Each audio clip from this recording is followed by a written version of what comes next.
So this is it, man. This is my show. It's kind of my show I've been writing over the last couple of years. And I'll be honest, it's been quite difficult to write a comedy show about the last 2 years. Think of everything that's happened in that time. We had the bushfires over in Australia, if you can remember that far back. Then we had coronavirus, 100,000 dead in the UK alone, not to mention the death toll globally. Now we've got a cost of living crisis, a corrupt government, and a war in Ukraine. And I've had to take all of that and somehow make it about me.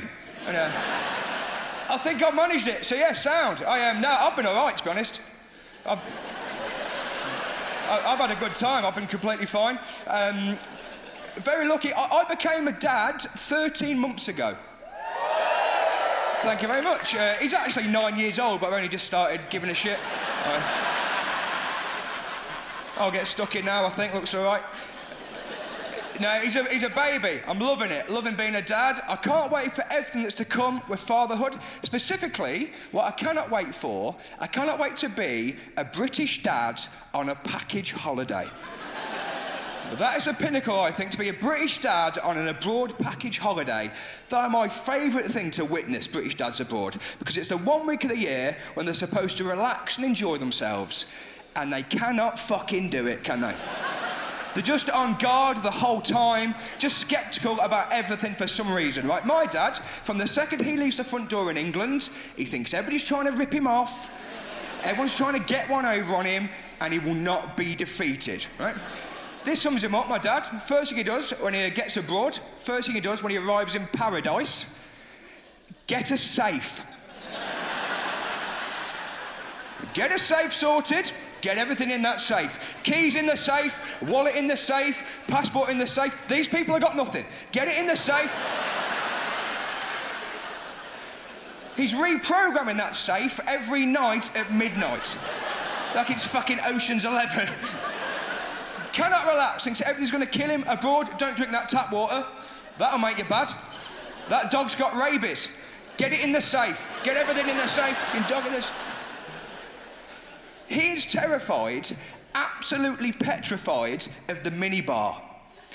He is terrified of that thing. He's convinced if he so much as opens that little fridge, all of his bank accounts are going to drain to zero. Convinced of it. Turns his data roaming off 6 weeks before flying out, not taking any chances. We're mad abroad, British people. We're mental. You know there's British people, right, who go on cruises and they don't even get off the ship. I actually respect those people. I think that's where I want to get to my life eventually, that level of arrogance.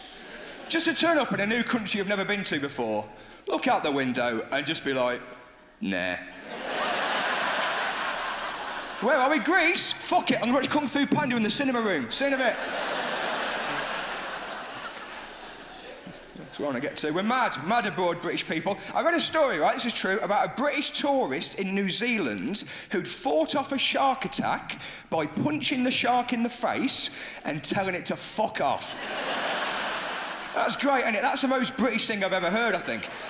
I definitely feel, though, like it was the punch that did it. Do you know what I mean? I can't imagine that shark was like, listen, mate, violence is one thing, but that language, I will not tolerate that, I'm out of here. And that's what people say you should do, innit? If you get attacked by a shark, they say you should punch it in the face. And when people tell you that, they tell it you like they're giving you some real insider SAS information there, don't they? Ever get attacked by a shark, mate, yeah? What you want to do, yeah? You want to punch the shark in the face. Yes, obviously. Obviously try and punch the shark in the face if a shark is attacking you. What's our other options in a fight against a shark? Get it in a headlock? Bite it back? My advice, get your fingers up the shark's arse. I'm telling you now, it does not want it. Get your fingers up its... It's never come across that in the ocean before. Get your fingers... This goes for any confrontation, actually. With any animal on this planet, humans included, get your fingers up their arse. That's why I'm scared of snakes. I don't think I can find a snake's arsehole under pressure. If you guys think you can, you do it your way. I'm no expert. I love animals, by the way. I know that's a weird segue, but I love animals, but I hate zoos. I think zoos are really cruel. Do you agree with that? Zoos are bloody cruel, aren't they? So much walking. I did 12,000 steps around a zoo once. How's that legal? I don't know why. They can't just load the animals onto a big conveyor belt, have them going around the zoo like a big yo sushi, and we can just sit and enjoy it. Thanks for coming. I was lucky enough to go away last year. I went on a stag do to Magaluf. Yeah, 33, should not have been there. You're like, Josh, you've got a young baby. Why is your wife letting you go to Magaluf on a stag do? Listen, I told her straight. I sat her down and I was like, can I please go? But yeah, enjoy yourself. We flew there, best way of doing it. I don't know if you guys travel, but yeah, get a plane is what I'd say. I love flying. My favourite bit of any flight, right, I love it. You know when the pilot comes over the tannoy and they tell you the route that the plane is going to take?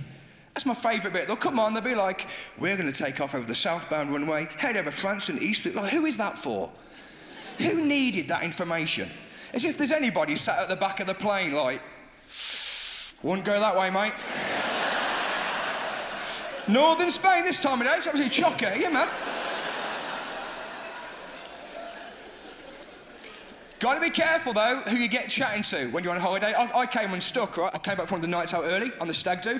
Get back in the lift up to my room, right? In the lift, there's me and this other guy. Now, this other guy, he's about my height, my build, maybe a bit taller than me, a bit broader.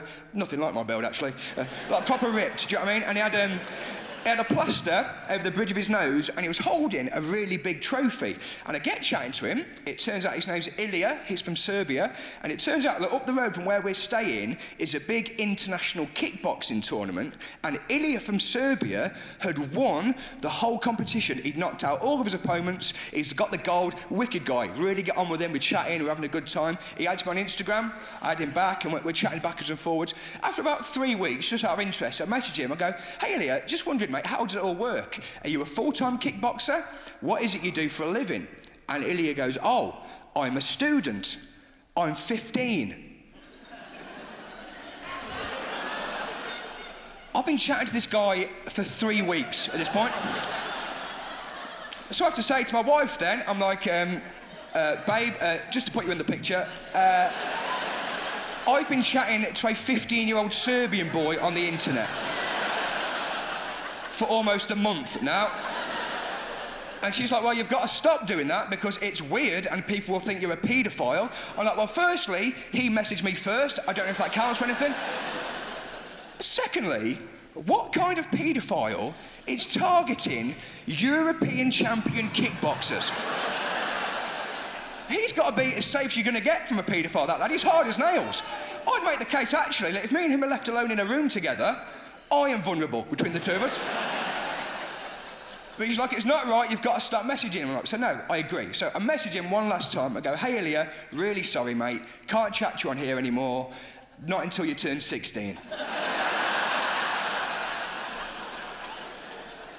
And he comes back to me, so I go, Josh, OK, but why 16?